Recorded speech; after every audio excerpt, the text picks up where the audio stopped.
சோம்பலால் வறுமையில் வாடிய ஒருவன் ஒரு துறவியை சந்தித்து தனது வறுமையை போக்கும்படி வேண்டினான்.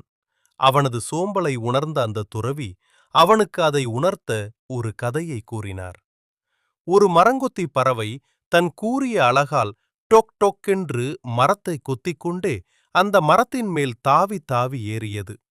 அதை பார்த்த ஒரு மனிதன், மூட பறவையே, எதற்காக மரம் முழுவதையும் கொத்திக் கொண்டிருக்கிறாய்? இது வீண் வேலையல்லவா என்று கேட்டான். அதற்கு அந்த பறவை, மனிதனே, நான் என் உணவை தேடுகிறேன், தேடினால் கிடைக்கும் என்றது. அவன் பார்த்து கொண்டிருக்கும் போதே தொடர்ந்து மரத்தை கொத்தி மரத்தில் ஓட்டை போட்டு அதற்குள் பதுங்கியிருந்த புழுக்களை எடுத்து உண்ண ஆரம்பித்தது. தனது உணவை சாப்பிட்டு முடித்த பிறகு அந்த மனிதனை பார்த்து, மனிதனே, நீயும் தேடு, மரத்திலும் மண்ணிலும் நீரிலும், ஏன் எல்லா இடங்களிலும் தேடு, உனக்கு ஏதாவது கிடைக்கும் என்றது. கதையைச் சொல்லி முடித்த துறவி, நீயும் இந்த பரந்த உலகத்தில் தேடு, உனக்கு ஏதாவது கிடைக்கும், சோம்பேறியாக இருந்தால் வறுமைதான் கிட்டும் என்றார். நிம்மதி இழந்த பெற்றோர். கார்த்தியும் ஆனந்தியும் அண்ணன் தங்கை இருவரும் எப்போது சண்டையிட்டுக் கொண்டே இருப்பார்கள். ஏதாவது ஒரு பொருளை இருவருக்கும் பகிர்ந்து அளித்தால் கூட இருவரும் தனக்குத்தான் அதிகம் வேண்டுமென்று சண்டையிடுவார்கள். முதலில் சின்ன பசங்க இப்படித்தான் என்று பெற்றோர் நினைத்தனர்.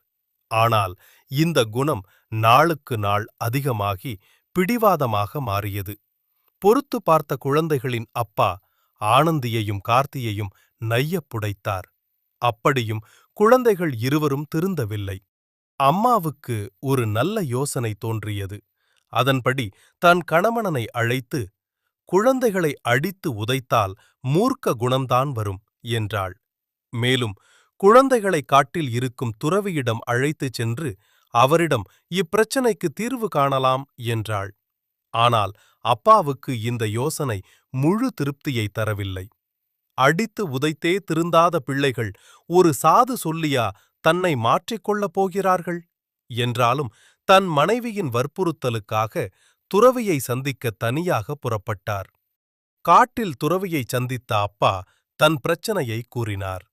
பிரச்சனையை கேட்ட அந்த துறவி, அட, இவ்வளவுதானா?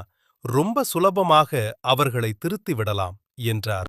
என்ன சாமி, இப்படி சொல்றீங்க? நான் எவ்வளவோ அடிச்சும் திருந்தாத பிள்ளைகளை உங்களால் எப்படி திருத்த முடியும் என்று சந்தேகத்துடன் கேட்டார்.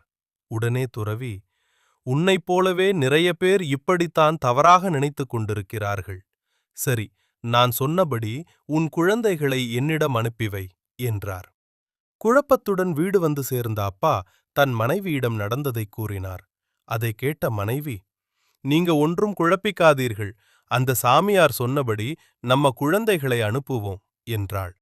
கணவனும், சரி, அதையும் முயற்சித்துதான் பார்ப்போமே என்றார். திட்டப்படி குழந்தைகள் இருவரும் துறவியிடம் வந்து சேர்ந்தனர். சிறுவன் கார்த்தி துறவியிடம், குருவே, இங்கே நிறைய நாவல் பழங்கள் கிடப்பதை பார்த்தேன், நான் எடுத்துக்கொள்ளலாமா என்று கேட்டான். ஆனந்தியும், எனக்கு மாம்பழம் நிறைய பிடிக்கும், நானும் மாம்பழங்களை எடுத்துக்கொள்ளலாமா என்றாள். துறவியும், எடுத்துக்கொள்ளலாம், ஆனால் ஒரு நிபந்தனை, உனக்கு வேண்டியதை உன் தங்கை எடுக்கட்டும், தங்கைக்கு வேண்டியதை நீ சேகரிக்கலாம் என்றார். அதற்கு இருவரும் அரைகுறை மனதுடன் ஒப்புக்கொண்டு புறப்பட்டனர். பின்னர் கார்த்தியும் ஆனந்தியும் விருப்புடன் பழங்களைச் சேகரித்தனர். இருவரும் சேகரித்த பழக்கூடைகளுடன் துறவியைச் சந்தித்தனர். கூடையில் ஒரு நாவல் பழமும் ஒரு மாம்பழமும் இருந்தன. அண்ணனும் தங்கையும் அதிர்ச்சி அடைந்தனர். துறவி அவர்களிடம், அடடே, நீங்கள் ஒருவர் மீது ஒருவர் அன்பு கொண்டிருந்தால் உங்கள் பழக்கூடைகள் நிறைந்திருக்கும். அடுத்தவர் மீது அன்பு காட்டினால் அதன் பலன் திரும்பவும் நமக்கு கிடைக்கும் என்பதை புரிந்து கொள்ளுங்கள் என்று அறிவுறுத்தினார். உடனே கார்த்தி, ஆனந்தி இருவரும் ஒரே குரலாக, ஆமாம் குருவே, இனிமே நாங்க ஒற்றுமையாகவும் அன்பாக. அவர்களின் பெற்றோருக்கு கவலை இருக்காது. வீட்டுக்கு புறப்பட்டனர். சப்ஸ்கிரைப், லைக், காமெண்ட்ஸ், ஹைப் பண்ணிக்க. தேங்க்ஸ் ஃபார் வாட்சிங்.